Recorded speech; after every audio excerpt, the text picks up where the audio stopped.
Heroine ತಾಯಿ ಪಾತ್ರ ನಾನು ಮಾಡ್ತಾ ಇದ್ದೀನಿ. ತುಂಬ ಖುಷಿಯಾಗಿ ಇಷ್ಟಪಟ್ಟು ಮಾಡ್ತಾ ಇದ್ದೀನಿ. ಸಿನಿಮಾ ಮತ್ತು ಸೀರಿಯಲ್ ಹೆಂಗೆ ಮ್ಯಾನೇಜ್ ಮಾಡ್ತಿರ್ತೀರಾ ಅಂತ? ಸಿನಿಮಾ ಮತ್ತು ಸೀರಿಯಲ್ ಎರಡಕ್ಕೂ ಟೈಮ್ ಮ್ಯಾನೇಜ್ ಮಾಡೋದು is a challenge actually. Female ಕ್ಯಾರೆಕ್ಟರೇ ನನಗೆ ಪ್ರಮುಖವಾಗಿ ಬರುವಂತಹ ಒಂದು ಸೀರಿಯಲ್ ಇದು. ಪ್ರತಿಯೊಂದು ಪಾತ್ರನೂ ಅವರಾಗಿ ನಮಗೆ ತೋರಿಸ್ತಾರೆ. ನಟನೆ ಮಾಡಬೇಕು ಅಂತ ನಿಮಗೆ ಅನ್ನಿಸ್ದಾಗ ಅದನ್ನ ಯಾರು ತಡಿಲಿಲ್ವಾ ನಿಮ್ಮ ಪೇರೆಂಟ್ಸ್ ಎಲ್ಲ? ನನಗಿದು ಸಣ್ಣ ಹುಡುಗಿ ಇದ್ದಾಗಿಂದನೇ ಇತ್ತು ನಟಿಸ್ಬೇಕು ಅನ್ನೋದು. ನನ್ನ ಮಗಳಿಗೆ ಫಸ್ಟ್ ಸ್ಟ್ಯಾಂಡರ್ಡಿಗೆ ಬಂದಿದ್ಲು, ಆವಾಗ ನಾನು ಆ್ಯಕ್ಟ್ ಮಾಡೋಕ್ಕೆ ಸ್ಟಾರ್ಟ್ ಮಾಡಿದ್ದೆ. ಮನ್ವಂತರದ ಎಕ್ಸ್ಪೀರಿಯನ್ಸು ನಮ್ಮ ಮಾವನವರು, ನನ್ನ ಹಸ್ಬೆಂಡ್ ತಂದೆ, ಅವ್ರ ಮೂಲಕ ಮನ್ವಂತರಲ್ಲಿ I got a call from Narahari. ಈ ಸೀರಿಯಲ್ ಅಲ್ಲಿ ಕೂಡ ಮೇಲ್ ಚವನಿಸಮ್ ಅಥವಾ ಮೇಲ್ ಡಾಮಿನೆನ್ಸ್ ಬಗ್ಗೆ ಅದನ್ನು ರೆಪ್ರೆಸೆಂಟ್ ಮಾಡುವಂತಹ ಒಂದು ಪಾತ್ರ ಇದೆ. ನನಗೆ ಅನಿಸೋ ಪ್ರಕಾರ ನನಗಿದು ಸಣ್ಣ ಹುಡುಗಿ ಇದ್ದಾಗಿಂದನೇ ಇತ್ತು. ನನಗೇನು ಒಂಥರ ಹಿಂತಿರುಗಿ ನೋಡೋವಂಥ ಸಂದರ್ಭ ಬರಲಿಲ್ಲ. ವಿಕಿಪೀಡಿಯಾದಲ್ಲಿ ನಿಮ್ಮ ಸಿನಿಮಾಗಳ ಲಿಸ್ಟ್ ಮಾತ್ರ ಇದೆ. ತುಂಬ ಸಿನಿಮಾಗಳು ಬಿಟ್ಟು ಹೋಗಿದೆ, ಮುಖ್ಯವಾದ ಸಿನಿಮಾಗಳೆಲ್ಲ ಬಿಟ್ಟು ಹೋಗಿದೆ. ನಮಸ್ಕಾರ ಸ್ನೇಹಿತರೆ, ನ್ಯಾಷನಲ್ ಟಿವಿಯ ಈ ಒಂದು ವಿಶೇಷ ಸೆಗ್ಮೆಂಟಿಗೆ ಸ್ವಾಗತ. ನಾನು ಸುಜಯ್ ರಾಜ್. ಸ್ನೇಹಿತರೆ, ಕಲರ್ಸ್ ಕನ್ನಡ ವಾಹಿನಿಯಲ್ಲಿ ಮಾರ್ಚ್ 3ನೇ ತಾರೀಕಿಂದ ಒಂದು ಹೊಸ ಸೀರಿಯಲ್ ಬರ್ತಾ ಇದೆ. ಸೀರಿಯಲ್ನ ಹೆಸರು ಭಾರ್ಗವಿ LLB ಅಂತ. ಈ ಒಂದು ಧಾರಾವಾಹಿಯಲ್ಲಿ ಪ್ರಮುಖವಾದಂತಹ ಪಾತ್ರವನ್ನು ಮಾಡಿರುವಂತಹ ನಮ್ಮ ಕನ್ನಡ ಚಿತ್ರರಂಗದ ಅತ್ಯದ್ಭುತ ಪೋಷಕ ನಟಿ ಅರುಣಾ ಬಾಲರಾಜ್ ಅವರು ನಮ್ಮ ಜೊತೆಗಿದ್ದಾರೆ. ಮಾತಾಡಿಸ್ತಾ ಹೋಗೋಣ ಬನ್ನಿ. ಫಸ್ಟ್ಲಿ ಕಂಗ್ರ್ಯಾಚುಲೇಷನ್ಸ್, ಹೊಸ ಸೀರಿಯಲ್ಲು ಮಾರ್ಚ್ 3ನೇ ತಾರೀಕಿಂದ ಬರ್ತಾ ಇದೆ. ಸೊ ಹೀರೋಯಿನ್ ತಾಯಿ ಪಾತ್ರ ಮಾಡ್ತಾ ಇದ್ದೀರಾ, ಸೊ ಎಷ್ಟು ಖುಷಿ ಇದೆ ಅಂತ? ಥ್ಯಾಂಕ್ ಯು ಸೋ ಮಚ್ ನಿಮ್ಮ ವಿಶಸ್ಗೆ ಮತ್ತು ನಿಮ್ಮ ಇಂಟ್ರೊಡಕ್ಷನ್ಗೆ. ಹೀರೋಯಿನ್ ತಾಯಿ ಪಾತ್ರ ನಾನು ಮಾಡ್ತಾ ಇದ್ದೀನಿ, ತುಂಬ ಖುಷಿಯಾಗಿ ಇಷ್ಟಪಟ್ಟು ಮಾಡ್ತಾ ಇದ್ದೀನಿ. ತುಂಬ ಖುಷಿಯಾಗಿದೆ. ಸೊ ಸಾಕಷ್ಟು ಈ ರೀತಿ ಸೀರಿಯಲ್ಗಳು ಪ್ಲಸ್ ಸಿನಿಮಾಗಳು ಎರಡರಲ್ಲೂ ನಾವು ನಿಮ್ಮನ್ನು ನೋಡ್ತಾ ಇರ್ತೀವಿ. ಸಡನ್ನಾಗಿ ಯಾವುದೋ ಒಂದು ಸಿನಿಮಾ ಅಂದರೆ ಫಸ್ಟ್ ಆಫ್ ಆಲ್ ಟ್ರೈಲರಲ್ಲಿ ಏನೋ ತೋರಿಸಿರಲ್ಲ, ಸಡನ್ ನೋಡುವಾಗ ಹೀರೋ ತಾಯಿನೋ ಅಥವಾ ಹೀರೋಯಿನ್ ತಾಯಿನೋ ಅಥವಾ ಬೇರೆ ಬೇರೆ ಪೋಷಕ ಪಾತ್ರಗಳಲ್ಲಿ ಕಾಣಿಸ್ಕೊಂಡ್ಬಿಡ್ತೀರಾ. ಸೊ ಅಂದರೆ ನೀವು ಪಾತ್ರವೇ ನೀವಾಗಿರ್ತೀರ ಆಲ್ಮೋಸ್ಟ್. ಅಂದರೆ ನಮಗೆ ಅರುಣಾ ಬಾಲರಾಜ್ ಅವರು ಎಲ್ಲೂ ಕಾಣಲ್ಲ ಅಲ್ಲಿ. ಸೊ ಎಲ್ಲ ಪಾತ್ರಗಳಿಗೂ ಈಸಿಯಾಗಿ ಒಗ್ಗಿಕೊಂಡಿರ್ತೀರಾ. ಸಿನಿಮಾ ಮತ್ತು ಸೀರಿಯಲ್ ಹೆಂಗೆ ಮ್ಯಾನೇಜ್ ಮಾಡ್ತಿರ್ತೀರಾ ಅಂತ?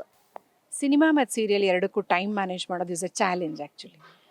ಅದು ಒಬ್ಬ ಆರ್ಟಿಸ್ಟಾಗಿ ನಿಭಾಯಿಸಬೇಕಾದಂಥ ಬಿಗ್ಗೆಸ್ಟ್ ಚಾಲೆಂಜ್ ಇದು, ಪಾತ್ರ ಮಾಡೋಕ್ಕಿಂತ ಜಾಸ್ತಿ. ಯಾಕೆಂದರೆ ಪಾತ್ರ ನಮಗೆ ಬಂದಾಗ ಹೇಗಿರುತ್ತೆ ಅಂದರೆ ಆ ಟೆಂಪ್ಟೇಷನ್ನು, ಎಸ್ ನಾನು ಬಿಡಲೇಬಾರ್ದು, ನಾನು ಈ ಪಾತ್ರ ಮಾಡಲೇಬೇಕು ಅಂತಿರುತ್ತೆ. ಆದರೆ ನಾವು ಯಾವುದೋ ಸೀರಿಯಲ್ ಮಾಡ್ತಿರ್ತೀವಿ, ನಾವು ಸೀರಿಯಲ್ ಪಾತ್ರನೂ ಇಷ್ಟಪಟ್ಟೆ ಮಾಡ್ತಿರ್ತೀವಿ, ಆ ಡೇಟ್ಸಲ್ಲಿ ನಾವು ಫ್ರೀ ಇರೋದಿಲ್ಲ. ಹೀಗಾಗತ್ತೆ. ಇದಕ್ಕೊಂದು ಎಕ್ಸಾಂಪಲ್ ಕೊಡ್ತೀನಿ ನಾನು. ಏನಂದರೆ ಗೋಧಿ ಬಣ್ಣ ಸಾಧಾರಣ ಮೈಕಟ್ಟು ಅಂತ ಒಂದು ಸಿನಿಮಾ ಮಾಡಿದೆ, ಹೇಮಂತ್ ರಾವ್ ಅವ್ರದ್ದು. ಹೇಮಂತ್ ರಾವ್ದು ಫೋನ್ ಬಂದಾಗ ನಾನು ಅವ್ರು ಕೇಳಿದಂಥ ಡೇಟ್ಸಲ್ಲಿ 2 ದಿನ ಇರಲಿಲ್ಲ. ಬಟ್ ನನಗೆ ಆ ಸಿನಿಮಾನ ಕಳ್ಕೊಳ್ಳೋಕೆ ಇಷ್ಟನೇ ಇರಲಿಲ್ಲ. ಅವ್ರ ಪಾತ್ರ ಹೇಳಿದಂಥ ರೀತಿ ಒಂದು. ಎರಡನೇದು ಅನಂತ್ನಾಗ್ ಸರ್.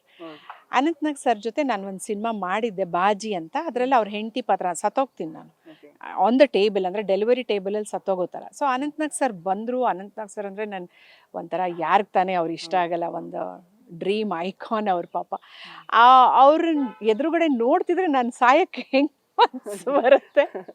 ಸೊ ಬಟ್ ಆಮೇಲೆ ಈ ಕೇಮ್ ಮಾತಾಡಿದ್ಮೇಲೆ ಇಟ್ಸ್ ಓಕೆ ಅಂತ ಅದಾಯಿತು. ಆ ಸಿನಿಮಾ ಆಗೋಯ್ತು ಅಷ್ಟೇ. ಒಂದು ಮಾತಾಡೋ ಸೀನೂ ಇಲ್ಲ, ಒಂದು 10 ನಿಮಿಷನೂ ಇಲ್ಲ. ಸ್ಕ್ರೀನ್ ಮೇಲೆ ಅಂತೂ ಒಂದು 2 ನಿಮಿಷ ಇರೋವಂಥ ಪಾತ್ರ. ಸೊ ಇದು ಬಂದಾಗ ನಾನು ಫಸ್ಟ್ ಕ್ವೆಶ್ಚನ್ ಹೇಮಂತ್ ಅವ್ರನ್ನ ಕೇಳಿದ್ದಿದೆ, ಸರ್ ಜೊತೆ ನನಗೆ ಸೀನ್ ಇದೆಯಾ ಅಂತ.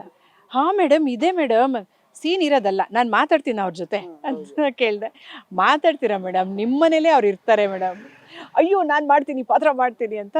ಆವಾಗಲೇ ನನಗೆ ತುಂಬ ಖುಷಿ ಆ್ಯಂಡ್ ಎಕ್ಸೈಟ್ಮೆಂಟ್. ಸೊ ಬಟ್ ನಾನು ಏನು ಮಾಡೋದು ಇರಲಿಲ್ಲ ಈ ಥರ. ಇದನ್ನೆಲ್ಲ ಹೇಮಂತ್ ಅವ್ರಿಗೆ ಹೇಳಿದೆ. ಅವರು ಆಯಿತು, ನೀವು ಒಂದಿನ ಸೀರಿಯಲ್ ಡೇಟ್ ಇತ್ತು, ಅದನ್ನು ನೀವು ಹೇಗಾದರೂ ಮಾಡಿ ಟ್ರೈ ಮಾಡಿ, ಅರ್ಧ ದಿನಕ್ಕೆ ನಾನು ನಿಮ್ಮನ್ನು ಕಳಿಸ್ಕೊಡ್ತೀನಿ, ಇನ್ನೊಂದು ದಿನ you can take a break ಅಂತ. ಯಾಕಂದರೆ ಅವತ್ತು ನಾನು ಪ್ರಶಸ್ತಿ ಇಸ್ಕೊಳಕ್ಕೆ ಹೋಗಬೇಕಾಗಿತ್ತು. ರಾಜ್ಯ ಚಲನಚಿತ್ರ ಪ್ರಶಸ್ತಿ ಬಂದಿದೆ ನನಗೆ, ಅದನ್ನು ಇಸ್ಕೊಳಕ್ಕೆ ಹೋಗಬೇಕಾಗಿತ್ತು. ಸೊ ಅದಕ್ಕೆ ಅದೇ said I have to give you, ಇದು ಬಿಟ್ಟು ನೀ ಏನು ಮಾಡೋಕ್ಕಾಗಲ್ಲ. ನಾನು ಸರಿ ಓಕೆ. ಬಟ್ ನಮ್ಮ ಸೀರಿಯಲ್ ಅವ್ರ ಜೊತೆ ಮಾತಾಡಬೇಕಲ್ಲ, ಅವ್ರು ಯಾಕೆ ಬಿಟ್ಕೊಡ್ತಾರೆ? Because it's on air. Anuroopa ಅನ್ನೋ ಧಾರಾವಾಹಿ ಆನ್ ಏರ್ ಹೋಗ್ತಾ ಇದೆ. ಆ್ಯಂಡ್ ನಮ್ದೆಲ್ಲ ಏನಾಗಿರುತ್ತೆ ಅಂದರೆ ಅವತ್ತಿಗೆ, ಅಂದರೆ ಆ ಕ್ಷಣಕ್ಕೆ ಎಷ್ಟು ಬೇಕೋ ಶೂಟ್ ಮಾಡ್ತೀವಿ. ಬ್ಯಾಂಕಿಂಗ್ ಆ ಥರ ಬ್ಯಾಂಕಿಂಗ್ ಇರ್ತಿತ್ತು, ಬಟ್ ಈ ನಡುವೆ ಇರೋದಿಲ್ಲ. ಆ ಥರ ಎಲ್ಲ ಆಗಿತ್ತು.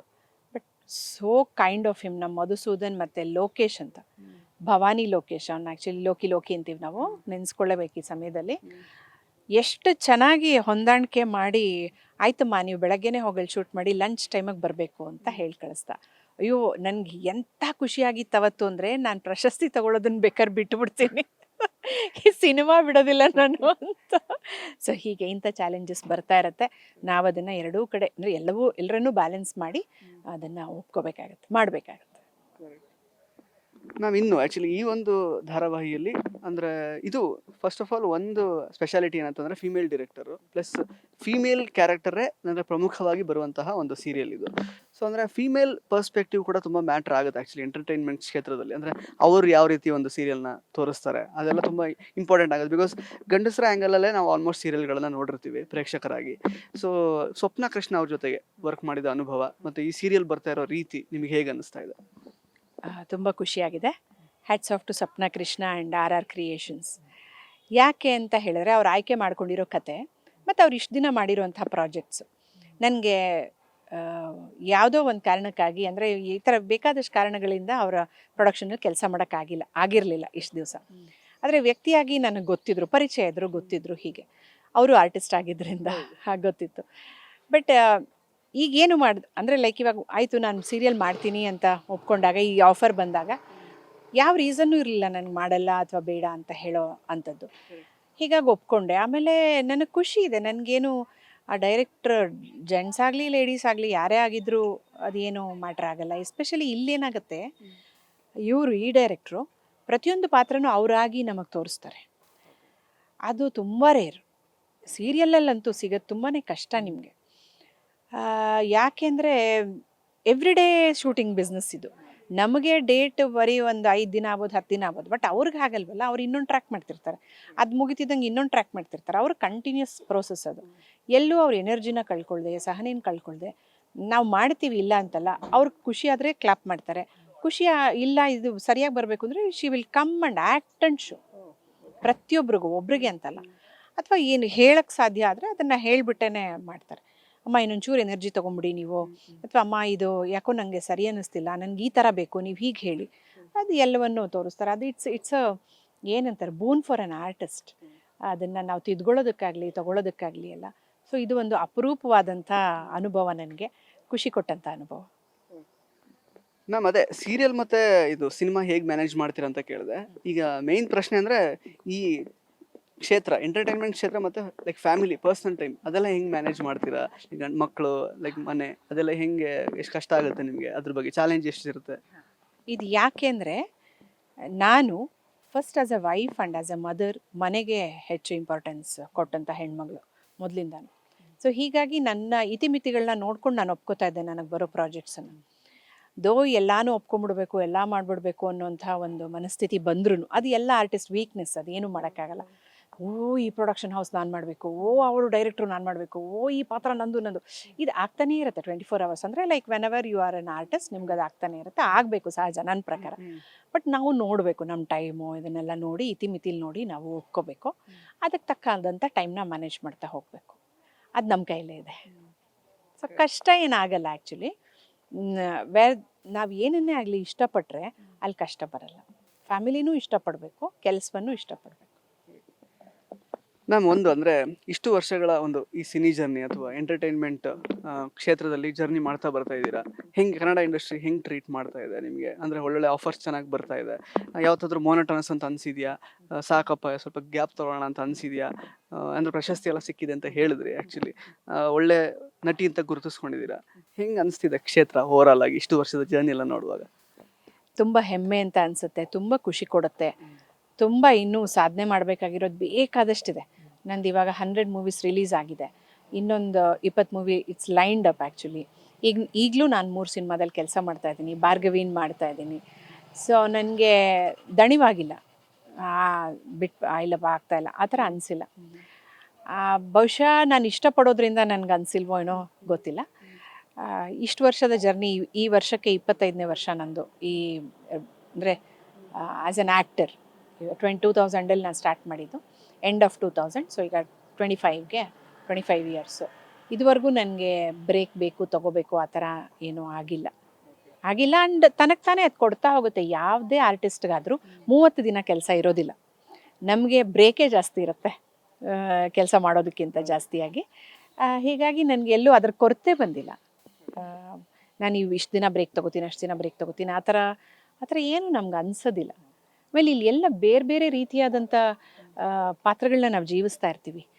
ಅದಕ್ಕಿಂತ ಹೆಚ್ಚಾಗಿ ನಮ್ಮ ಸುತ್ತಮುತ್ತಲ ಪರಿಸರದಲ್ಲಿ ಬೇಕಾದಷ್ಟು ಜನ ಬೇರೆ ಬೇರೆ ಥರ ಇರ್ತಾರೆ. ಅದನ್ನೆಲ್ಲ ನಾವು ನೋಡಿ ಅವ್ರನ್ನ ಅರ್ಥ ಮಾಡಿಕೊಂಡು ಅಥವಾ ಅವ್ರ ಜೊತೆ ಇಂಟ್ರ್ಯಾಕ್ಟ್ ಮಾಡಿ ಇಲ್ಲ ಮಾತಾಡದೆ ಬಿಟ್ಬಿಟ್ಟು ಇವೆಲ್ಲ ಅನುಭವನ ಕೊಡ್ತಾ ಹೋಗುತ್ತೆ. ಈಗ ನಮಗೆ ಕೊರತೆ ಅನ್ನೋದು ಏನು ಬರೋದೇ ಇಲ್ಲ ಇಲ್ಲಿ. ಆ್ಯಸ್ ಅನ್ ಆ್ಯಕ್ಟರ್ ನಾನು ಹೇಳ್ತಾ ಇರೋದು ಬರೋದಿಲ್ಲ ಏನು ಅಂತ ತರಿಸ್ಕೋಬಾರ್ದು. ಮ್ಯಾಮ್ ಅದೇ ನೀವು ಒಂದು ಮಾತು ಹೇಳಿದ್ರಿ ಅಂದರೆ ಸಿನ್ಸ್ ಯು ಆರ್ ಪ್ಯಾಷನೇಟ್ ನಿಮಗೆ ಅಷ್ಟೇನು ಮೊನೋಟನಸ್ ಅಥವಾ ಸಾಕು ಅಂತ ಅನಿಸಿಲ್ಲ ಅಂತ. ಈ ಸೀರಿಯಲಲ್ಲಿ ಕೂಡ ಮೇಲ್ ಚವನಿಸಮ್ ಅಥವಾ ಮೇಲ್ ಡಾಮಿನೆನ್ಸ್ ಬಗ್ಗೆ ಅದನ್ನು ರೆಪ್ರೆಸೆಂಟ್ ಮಾಡುವಂತಹ ಒಂದು ಪಾತ್ರ ಇದೆ, ಲಾಯರ್ ಪಾತ್ರ, ನಮ್ಮ ಜಯಪ್ರಕಾಶ್ ಪಾಟೀಲ್ ಪಾತ್ರ.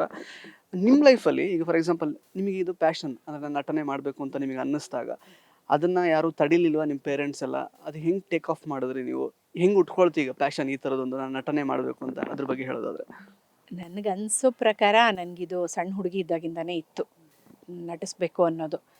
ಅದ್ರದ್ದು ಗೊತ್ತಾಗ್ತಾ ಇರಲಿಲ್ಲ ನನಗೆ. ಸಿನಿಮಾ ನೋಡ್ತಾ ಇದ್ದೆ ನಾನು ನಮ್ಮ ಮನೆಯಲ್ಲಿ ನಮ್ಮ ತಾಯಿ ತಂದೆ ಜೊತೆ ಹೋಗಿ. ಅದರಲ್ಲಿ ಯಾವುದೋ ಒಂದು ಸಾಂಗ್ ಕ್ಲಿಕ್ ಆಗಿರೋದು, ರೇಡಿಯೋಲೆಲ್ಲ ಬರೋದಲ್ವಾ, ಕೇಳಿಸ್ಕೊಂಡಿದ್ದ ಟೈಮಲ್ಲಿ 80s ಮಾತು ಹೇಳ್ತಿರೋದು ನಾನು. ಮನೆಗೆ ಬಂದ್ಬಿಟ್ಟು ಕನ್ನಡಿ ಮುಂದೆ ನಿಂತ್ಕೊಂಡು ಆ ಹಾಡು ಹೇಳೋದು. ಆ ಹೀರೋಯಿನ್ ಹೀಗೆ ಕೈ ಇಟ್ಕೊಂಡಿದ್ಲಾ, ಆ ಹೀರೋಯಿನ್ ಏನೋ ಹೀಗೆಲ್ಲ ಮಾಡಿದ್ಲಾ, ಈ ಥರದ್ದೆಲ್ಲ ಮಾಡ್ಕೊಂಡು ನಾನು ಹಾಡು ಹೇಳೋದು. ನೆಕ್ಸ್ಟ್ ವಾರದ ಇನ್ನೊಂದು ಸಿನಿಮಾ, ಹೀಗೆ ಈ ಥರದ್ದನ್ನು ನಾನು ಮಾಡ್ಕೋತಾ ಹೋಗ್ತಿದ್ದೆ. ಅಷ್ಟಕ್ಕೆ ಸಾಕಾಗಿತ್ತೇನೋ. ಬಟ್ ಸ್ಕೂಲಲ್ಲಿ ಕಾಲೇಜಲ್ಲೆಲ್ಲ ನಾನು ಸ್ಟೇಜ್ ಮೇಲೆಲ್ಲ ಹೋಗಿ ಅಲ್ಲೂ ಪ್ರೈಸ್ಗಳು ತೊಗೊಂಡು ಅವೆಲ್ಲನೂ ಆಗಿದೆ. ಅಷ್ಟೇ. ಅದಾದಮೇಲೆ ಮದುವೆ ಆದಮೇಲೆ ಐ ಥಿಂಕ್ ನಾನು ಆ್ಯಕ್ಟೇ ಮಾಡಬೇಕು ಅಂತೇನೋ ಆ ಥರ ಇರಲಿಲ್ಲ. ಇತ್ತು ನನ್ನಲ್ಲಿ ತುಡಿತಾ ಇತ್ತು. ಆವಾಗ ಧಾರಾವಾಹಿಗಳೆಲ್ಲವೂ ಬರ್ತಾ ಹೋಗ್ತಿತ್ತು. ಒಂದು ಉದಯ, ಒಂದು ETV ಎರಡಿತ್ತು, ಬರ್ತಾ ಹೋಗ್ತಿತ್ತು. ಆವಾಗ ನನಗೆ ಅಯ್ಯೋ ನಾನು ಹೋಗಿ ಮಾಡ್ಬೋದಲ್ಲ, ನಾನು ಯಾಕೆ ಮಾಡ್ಬೋದಲ್ಲ ಅನ್ನೋದೆಲ್ಲ ಶುರುವಾಗ್ತಾ ಇತ್ತು. ಹಾಗೆ ಶುರುವಾದಾಗ ನಮ್ಮ ಮಾವನವರು, ನನ್ನ ಹಸ್ಬೆಂಡ್ ತಂದೆ, ಅವರು ಪಾತ್ರಗಳು ಮಾಡೋಕ್ಕೆ ಬರೋರು ಧಾರಾವಾಹಿನಲ್ಲಿ. GV ಅಯ್ಯರ್ ಅವ್ರ ಜೊತೆ, ಸುನಿಲ್ ಪುರಾಣಿಕ್ ಅವ್ರ ಜೊತೆ, B ಸುರೇಶ್ ಅವ್ರ ಜೊತೆ, ಈ ಥರದವ್ರ ಜೊತೆ ಎಲ್ಲ ಅವರು ಆ್ಯಕ್ಟ್ ಮಾಡಿದ್ದಾರೆ. ಅವ್ರ ಬ್ಯಾನರಲ್ಲಿ ಅವ್ರ ಜೊತೆಲೆಲ್ಲ ಆ್ಯಕ್ಟ್ ಮಾಡಿದ್ದಾರೆ. ಆಗ ಇಲ್ಲ ಇಲ್ಲ ಇಲ್ಲ ಇಲ್ಲ ನನ್ನ ಮಗಳಿಗೆ UKG ಅವಳು ಫಸ್ಟ್ ಸ್ಟ್ಯಾಂಡರ್ಡಿಗೆ ಬಂದಿದ್ಲು. ಆವಾಗ ನಾನು ಆ್ಯಕ್ಟ್ ಮಾಡೋಕ್ಕೆ ಸ್ಟಾರ್ಟ್ ಮಾಡಿದ್ದು. ಸೊ ಅವ್ರ ಮೂಲಕ ನಾನು ಹೇಳಿ ಅವ್ರಿಗೆ ಅವರು ಮನ್ವಂತರಲ್ಲಿ ಹೇಳಿದ್ರು. ಅಲ್ಲಿ I got a call from Narahari, production manager. ಅಲ್ಲಿಂದ ನಾನು ಜರ್ನಿ ಸ್ಟಾರ್ಟ್ ಆಯಿತು. ನನಗೆ ಆ್ಯಕ್ಟಿಂಗ್ ಜರ್ನಿ ಸ್ಟಾರ್ಟ್ ಆಯಿತು. ಅದು ತುಂಬ ಖುಷಿ ಕೊಟ್ಟಂಥ ದಿನ ಆಗಿದ್ದರಿಂದ ನನಗೇನು ಒಂಥರ ಹಿಂತಿರುಗಿ ನೋಡೋವಂಥ ಸಂದರ್ಭ ಬರಲಿಲ್ಲ. ಅದು ಹಾಗೇನೆ. ಹೌದು. ಮನೆಗೂ ನಾನು ಫುಲ್ ಟೈಮ್ ಕೊಡೋದ್ರಿಂದ, ನಾನು ಶೂಟಿಂಗ್ ಇಲ್ಲದೆ ಇರೋ ಟೈಮಲ್ಲಿ ನಾನು ಏನೇನು ಮಾಡೋಕ್ಕಾಗಿರಲ್ವೋ ಅದನ್ನೆಲ್ಲ ಕೆಲಸಗಳನ್ನು ಮಾಡಿ, ಅವ್ರಗಳ ಕೆಲಸಗಳೇನಿರುತ್ತೋ ಅದೆಲ್ಲನೂ ಮಾಡಿ ಎಲ್ಲ ಮಾಡೋದ್ರಿಂದ, ಆ್ಯಂಡ್ ಅವ್ರಿಗೂ ನನ್ನ ಬಗ್ಗೆ ಖುಷಿ ಹೆಮ್ಮೆ ಇರೋದ್ರಿಂದ it's going on. Ma'am almost ಈಗ 100+ ಸಿನಿಮಾಸ್ ಪ್ಲಸ್ ಈಗ 20 ಸಿನಿಮಾಸ್ ಲೈನ್ ಅಪ್ ಇದೆ ಅಂತ ಹೇಳಿದ್ರೆ, ಸೀರಿಯಲ್ಸ್ ಎಷ್ಟಾಯ್ತು ಮೇಡಮ್? ಬಿಕಾಸ್ ವಿಕಿಪೀಡಿಯಾದಲ್ಲಿ ನಿಮ್ಮ ಸಿನಿಮಾಗಳ ಲಿಸ್ಟ್ ಮಾತ್ರ ಇದೆ, ಅದನ್ನ ನೀವು ಅಪ್ಡೇಟ್ ಮಾಡಿಲ್ಲ ಕಿರುತೆರೆದು ಎಷ್ಟು ಸೀರಿಯಲ್ಸ್ ಅಂತ. ನನಗೆ ಇದ್ರ ಬಗ್ಗೆ ಒಂದು ಡೌಟ್ ಇದೆ, ನಿಮ್ಮನ್ನೇ ಕೇಳ್ತೀನಿ. ವಿಕಿಪೀಡಿಯಲ್ಲಿ ನಾವು ಅಪ್ಡೇಟ್ ಮಾಡೋಕ್ಕಾಗತ್ತಾ? ಆ್ಯಕ್ಚುಲಿ ಮಾಡ್ಬೋದು. ಓಕೆ, ಇದು ನಂಗೆ ಗೊತ್ತಿರಲಿಲ್ಲ. ಆ್ಯಂಡ್ ವಿಕಿಪೀಡಿಯಲ್ಲಿ ಯಾರು ಅಪ್ಡೇಟ್ ಮಾಡಿದ್ದಾರೆ ಅಂತಲೂ ನಂಗೆ ಗೊತ್ತಿಲ್ಲ. Hats off to them. Thank you so much. ನಿಮ್ಮ ವಿಡಿಯೋ ಮೂಲಕ ಹೇಳ್ತಾ ಇದ್ದೀನಿ. ಬಟ್ ತುಂಬ ಸಿನಿಮಾಗಳು ಬಿಟ್ಟು ಹೋಗಿದೆ, ಮುಖ್ಯವಾದ ಸಿನಿಮಾಗಳೆಲ್ಲ ಬಿಟ್ಟು ಹೋಗಿದೆ. ಅದನ್ನು ಅಪ್ಡೇಟ್ ಮಾಡ್ತೀನಿ ನಾನು. ಸೀರಿಯಲ್ಸ್ ನಾನು ಲೆಕ್ಕ ಇಟ್ಕೊಂಡಿಲ್ಲ ಇಷ್ಟು ಅಂತ. ಇದ್ರ ಎಪಿಸೋಡ್ಸ್ ಲೆಕ್ಕಗಳು ಸ್ವಲ್ಪ ಗೊತ್ತಾಗತ್ತೆ. ಬಾಲಾಜಿ ಟೆಲಿಫಿಲ್ಮ್ಸ್ ಅವ್ರದ್ದು ಕುಂಕುಮವಾಗಿ ಅನ್ನೋದು 130 ಎಪಿಸೋಡ್ಸ್ ಏನೋ, 1130 ಎಪಿಸೋಡ್ಸ್ ಆ ಥರ ಮಾಡಿದ್ವಿ. ಆಮೇಲೆ ಪುಣ್ಯಕೋಟಿ ಅನ್ನೋ ಧಾರಾವಾಹಿ ಉದಯ TVನಲ್ಲಿ ಬರ್ತಾಯಿತ್ತು, ಅದು 6 years ಮಾಡಿದ್ವಿ ನಾವು ಕಂಪ್ಲೀಟಾಗಿ. ಈ ಥರ ಸಾಕಷ್ಟು ಧಾರಾವಾಹಿಗಳು 1000 ದಾಟಿದೆ. ಬಟ್ ಎಷ್ಟು ಧಾರಾವಾಹಿಲಿ ಆ್ಯಕ್ಟ್ ಮಾಡಿದ್ದೀನಿ ಅನ್ನೋದು ನೆನಪಿಲ್ಲ, ಲೆಕ್ಕ ಇಟ್ಕೊಂಡಿಲ್ಲ. ಸೊ ಈಗ ಇದು ಮನ್ವಂತರ ಧಾರಾವಾಹಿ ಅಂದ್ರೆ ಇಟ್ಸ್ ಲೈಕ್ ಎವರ್ ಗ್ರೀನ್ ಥರ. ಮನ್ವಂತರ ಆಗಿರ್ಬೋದು, ಮುಕ್ತ ಅವ್ರದ್ದೆಲ್ಲ, ಈಗ ನಮ್ಮ TN ಸೀತಾರಾಮ್ ಅವ್ರದ್ದು it's like ever green serials. ಇವತ್ತಿಗೂ ಅವರ ನಿರ್ದೇಶನದ ಧಾರಾವಾಹಿಗಳಿಗೆ ವೆಯ್ಟ್ ಮಾಡ್ತಾರೆ. ಸೊ ಮನ್ವಂತರದ ಎಕ್ಸ್ಪೀರಿಯನ್ಸು ಮತ್ತು ಆ ಥರದ ಅವಕಾಶ ಅಂದರೆ ಅದೆಲ್ಲ ಯೋಚನೆ ಮಾಡುವಾಗ ಹೇಗೆ ಅನಿಸುತ್ತೆ? ತುಂಬ ಹೆಮ್ಮೆ ಆಗುತ್ತೆ. ಎಷ್ಟು ಹೆಮ್ಮೆ ಅಂದರೆ ಗೂಸ್ ಬಂಪ್ಸ್ ನನಗೆ ಅದನ್ನು ಹೇಳೋಕ್ಕೆ. ಅಷ್ಟು ಖುಷಿ ಆಗುತ್ತೆ. ಅನ್ಎಕ್ಸ್ಪೆಕ್ಟೆಡ್ ಆಗಿ ನನಗೆ ಬಂದಂಥ ಅವಕಾಶ ಅದು. ಅಫ್ಕೋರ್ಸ್ ನಮ್ಮ ಮಾವನವ್ರಿಗೆ ಫೋನ್ ಮಾಡಿ ಕೇಳಿದ್ರು. ನಾನು ನನ್ನ ಹಸ್ಬೆಂಡ್ ಇಬ್ಬರು ಹೋದ್ವಿ. ನಮಗೆ ಗೊತ್ತಿರಲಿಲ್ಲ ನಾವು ಸೆಲೆಕ್ಟ್ ಆಗ್ತೀವಿ ಅಂತ. ರಘು ಸಮರ್ಥ್ ಅಂತ ಅಲ್ಲಿ ಡೈರೆಕ್ಟರ್ ಅವರು ನನಗೆ ಸ್ಕ್ರಿಪ್ಟ್ ಕೊಟ್ಬಿಟ್ಟು ಇದನ್ನು ಹೇಳಿ ಅಂದರು.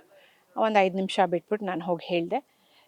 ಅವ್ರಿಗೆ ತುಂಬ ಖುಷಿ ಆಯಿತು. ಸೊ ಬ್ಯೂಟಿಫುಲ್ ಅಂತ ಬಂತು ಅವ್ರ ಬಾಯಿಂದ.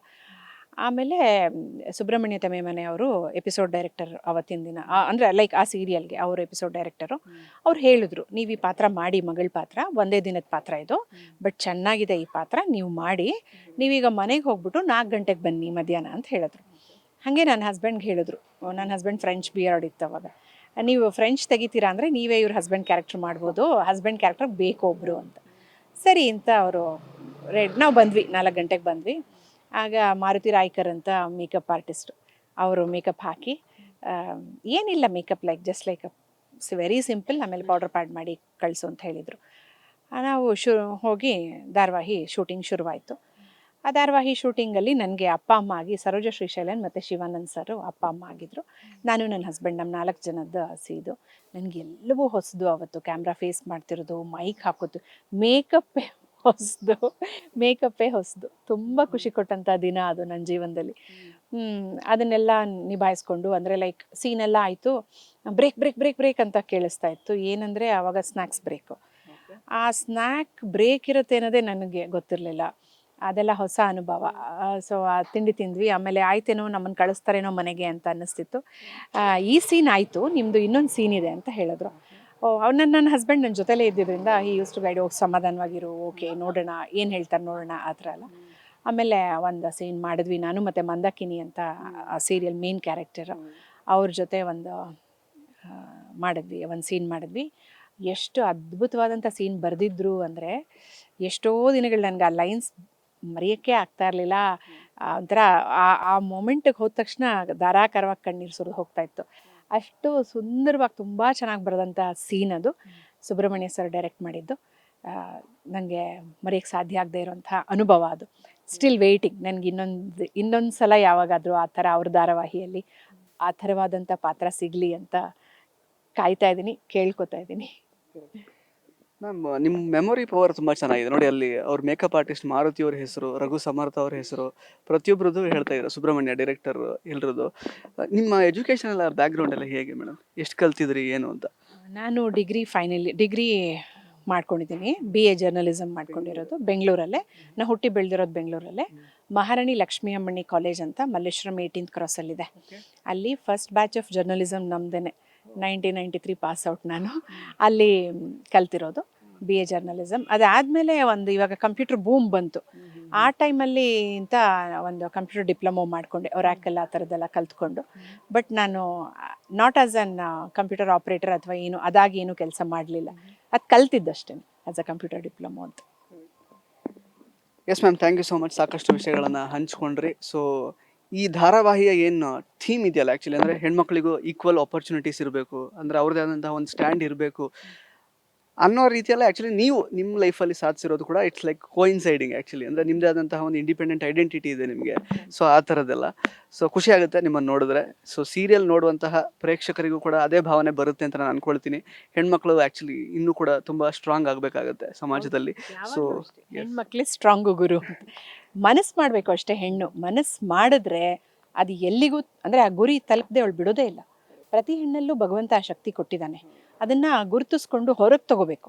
ಎಲ್ಲರೂ ಕ್ಯಾಮ್ರಾ ಮುಂದೆನೇ ಬಂದೇನು ಆ್ಯಕ್ಟ್ ಮಾಡಬೇಕಾಗಿಲ್ಲ. ನಿಮ್ಮ ಮನೆಯನ್ನು ನೀವು ಸಮರ್ಥವಾಗಿ ನಿಭಾಯಿಸ್ಬಿಟ್ರೆ ಸಾಕು.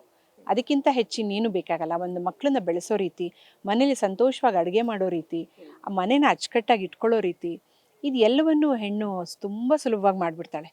ಮಾಡಬೇಕು, ಸೋಂಬೇರಿತನ ಪಟ್ಕೋಬಾರ್ದು.